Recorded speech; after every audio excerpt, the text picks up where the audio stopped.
Hey, what's going on, guys? Good morning from Tucson. So after about a 15-hour drive yesterday, we got in late last night. We were about the first people in line this morning, running on almost zero sleep, but we're here. We made it. Brought the whole crew with us today. We've got the guys from Shade Tree Vintage Auto here. We've got Johnny Mopar pulling up right now. We've got Vanessa from 5 Point Parts. We've got an awesome crew here, and it's going to be an absolute riot this weekend, and I cannot wait. Most importantly, I've got my lead mechanic T-Bone here, ready to rock and roll. And the Satellite's running. It's running good too. So a couple things. Last episode we kind of left off. We had a cooling issue.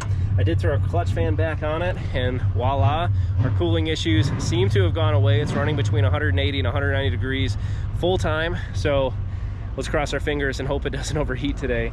But we've got our battery hold down somewhat in place. That's obviously not the right size battery that goes in this car, but it's held down and ain't going nowhere. But I brought a bunch of parts with me this weekend. You guys will have to stick around and kind of see what those are, but we're gonna make some baseline passes with this car, and then we're gonna start throwing parts at it, and we're gonna see the impact that those parts are gonna make. So let's cruise over here and check out the guys from Shade Tree. They brought with them a 65 Belvedere Max Wagon. This car is very fast and very scary, to be honest with you.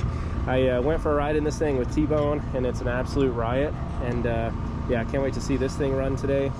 Got our friends Cameron and Kevin here. They have a awesome 65 Valiant 440 tunnel ram 4-speed. They've never ran this car. We're gonna see how fast it goes today. Of course, straight axle in the front. It's got full gasser treatment done to it here, and they're getting their wheels and tires all set up here. But you can see a lot of custom work has gone into this thing, and it's absolutely awesome. Look at the wrench for the the 4-speed shifter. Pretty cool stuff. They've actually got a wrench as the gas pedal too, which is pretty neat. But we've also got a 69 Dart here, and you can see with all the Kentucky chrome all over this bad boy. Jeremy's going to enter this into the Battle of the Beaters competition, and hopefully take home a nice trophy. But you can see Kentucky chrome duct tape on the side of it. But this thing should be really cool. They worked really hard on this over the last couple weeks. You can see the floorboard right there, the reduced speed ahead sign. Pretty awesome. But they've done a lot of work on this thing, guys, to be able to make it. Come here, and yeah, excited to see what they do tomorrow with that. So we've got Johnny Mopar here with his badass Duster as well. And man, I'm so excited I can barely even talk right now. So we're gonna finish getting set up. We're gonna go ahead and knock out tech this morning. Hopefully we pass with no leaks. The guys informed me that the entire ride here, every time I slammed on the brakes with the truck and trailer, gas was dumping out my gas tank. So we've got to get that figured out here pretty soon. But hopefully we get through there. We can get some baseline runs knocked out, and we can start making this thing faster and faster throughout the weekend. An official race car? Well, we'll pass it for that right now. All right, that's good. I'll take it. All right, buddy, you're good. All good? Have you raced here before? Never. Okay.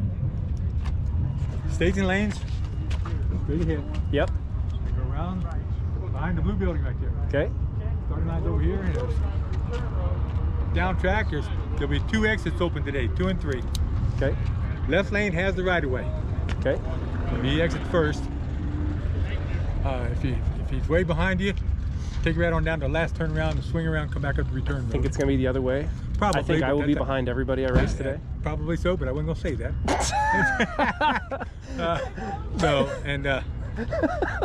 Where the little blue shack is right there, with the white door on it, that's your ET slip booth. So stop here, pick up your time slip. Beautiful. So 10 mile an hour in the pit area, all period. Yeah. Actually, it's all over the racing facility except down track. Got it. They get a little pissed to go down 10 mile an hour. You get to go down the track path. Yeah. So good to go, buddy. All good. Guys, have a good day. Enjoy. Let's do some racing.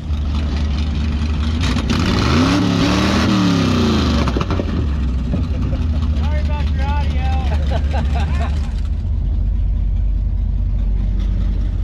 You ready, brother?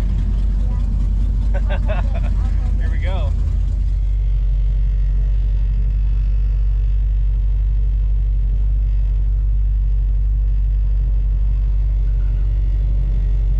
Ready?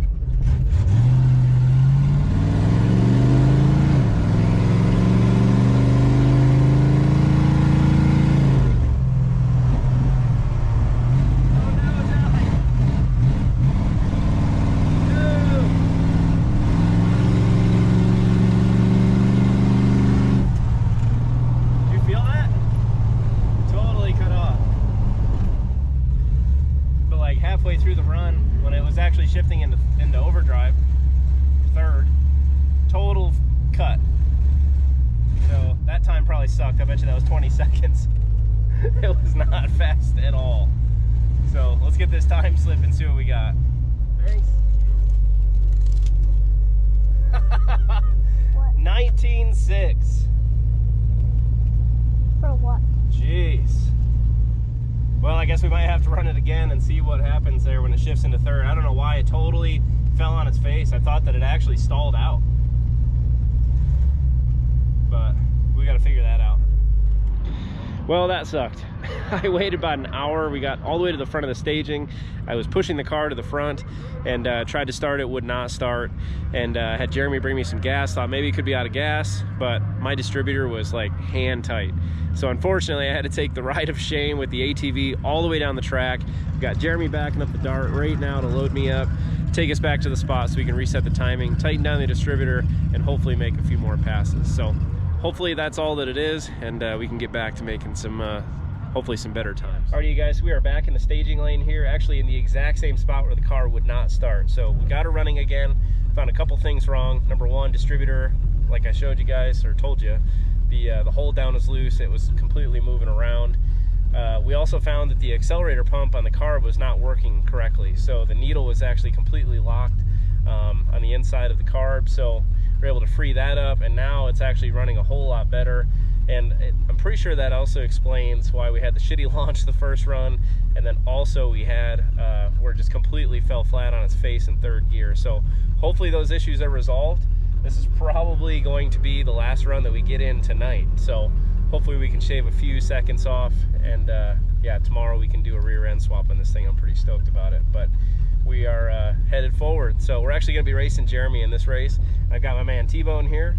I think he's had his helmet on for about the last hour and a half straight. So he's ready to rock and roll, and hopefully we make a good pass. So let's see what she does.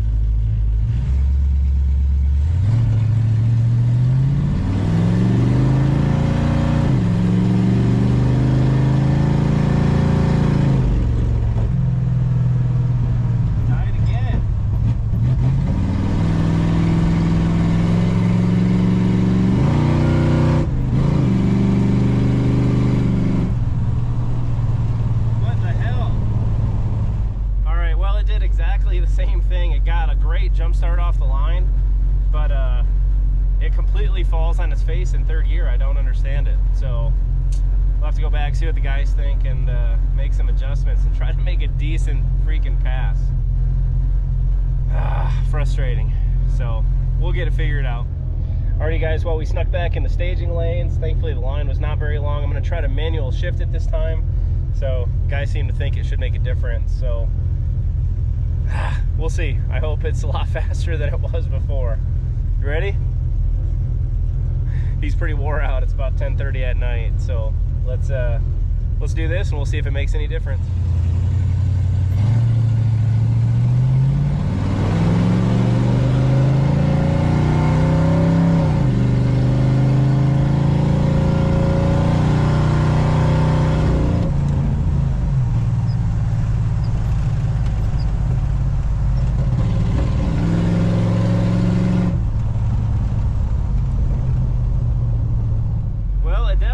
Shifted a little bit better that time, but still same thing. Third gear, popping it into overdrive just does not seem to happen at all. So let's see what she ran here. I think I saw it at the last second. It looked like it was about 18 seconds, but not where we want to be obviously, but definitely better than what it was. You want to grab the slip, Bubba? 18.6. Definitely not better. We got to get this whole third gear thing figured out, like right now, because honestly, reaction time 0.593, pretty darn good. Definitely the best that we've had so far.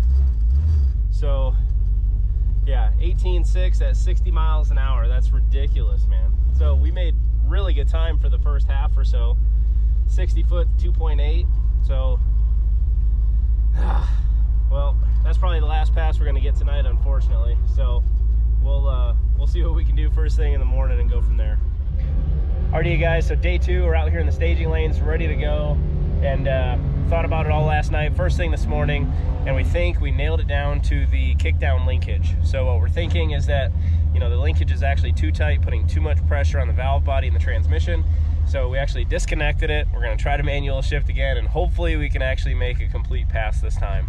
So it's almost kind of like the kickdown linkage seems to be for a single barrel or something, but it's really, really tight. So, and there's a lot of pressure on that kickdown. So hopefully this fixed it. So been waiting in line for a long time. It's extremely hot out, and we're ready to go. So let's make a good pass.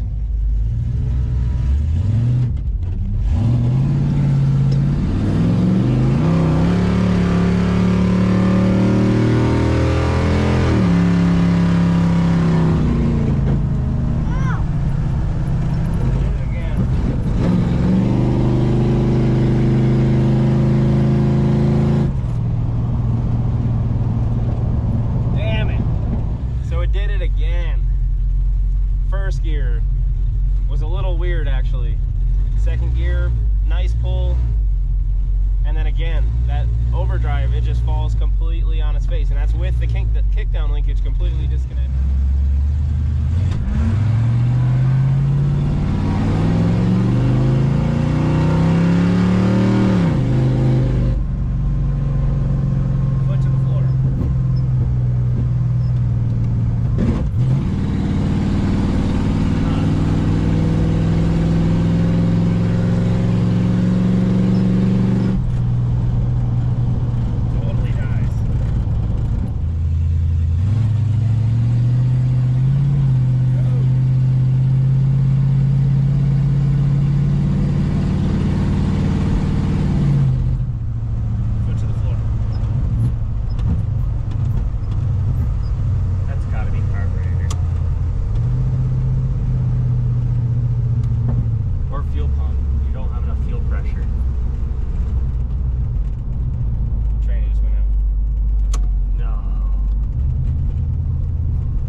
Alrighty, you guys, well, as you can see, unfortunately I'm back in my driveway in Ogden, Utah.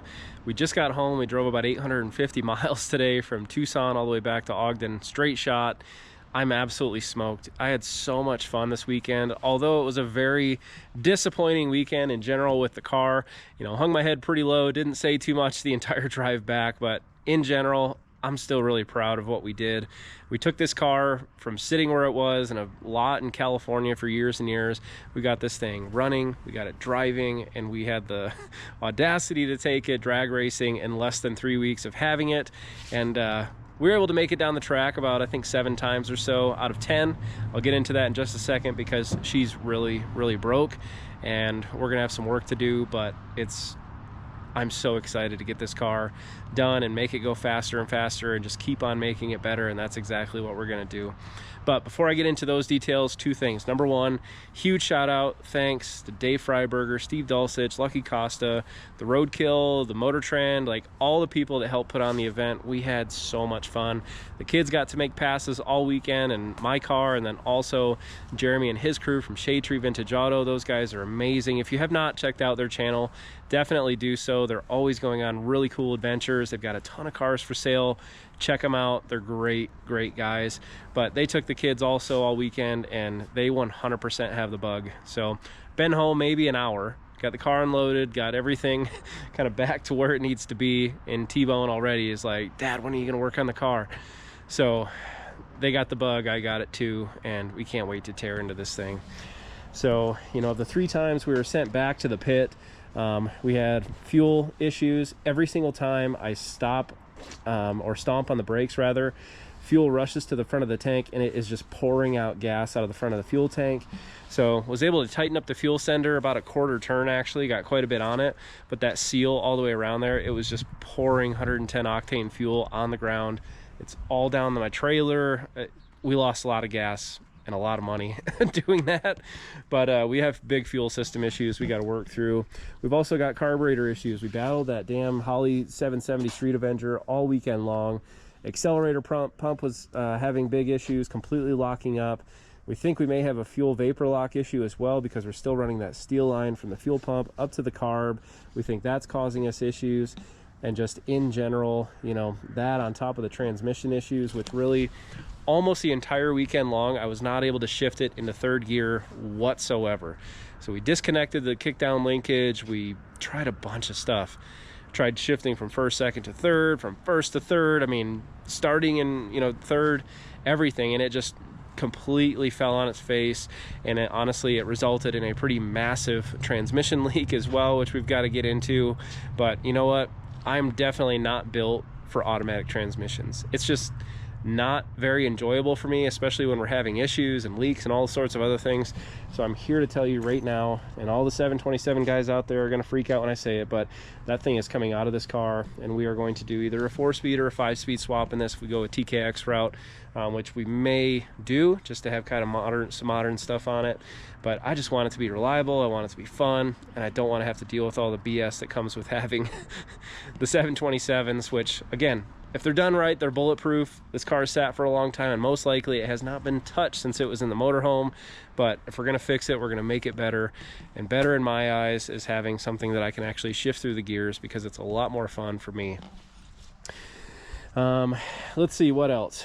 You know, we did bring a bunch of extra parts with us. We brought some high compression 915 heads. We brought a 410 rear end, which we were really hoping to be able to put into the car, but it really just didn't make any sense with this car shifting, or rather not shifting, into third gear. So we still have those parts. We'll do those in time. And you know, my goal, unfortunately, just with the colder weather setting in, again, you can kind of see the mountains are getting dusted right now with snow. So, you know, we're probably a few months out yet from being able to go back to the drag strip, and most likely the next drag race will be at Matt's in Las Vegas in March. But my goal is to turn this thing into a, let's just say, an 11-second car. I think it's 100% doable with the right, you know, engine modifications, with the right rear end, with the right transmission that actually shifts. You know, looking at the times that we had, comparing it to the other guys, and again, this is like what I would consider probably very close to a bone stock motorhome 440 out of a 73 motorhome. It's what, like 285 horse, I believe. You know, this car I think would have ran 15s all day long and kept up with the rest of the crew. But yeah, I think we can make some tasteful modifications and really cut the time down on this car. So I'm still in love with this thing, as much as I hated it over the weekend. You know, getting to meet all you guys, hearing your excitement about it, also got me very excited, and we can't wait to dig into this thing. So we are going to be putting this thing on the shelf for just a little while, because we are going to wrap up the sheet metal work on the 69 convertible. But this thing is going to come back with a vengeance, and we're going to put a ton of go fast goodies on this thing and make it better and better and better. So until then, guys, thank you for sticking around, and I would love to hear your feedback and hear your suggestions on what we should do next to this car. Until then, take care, guys, and I'll see y'all again real soon.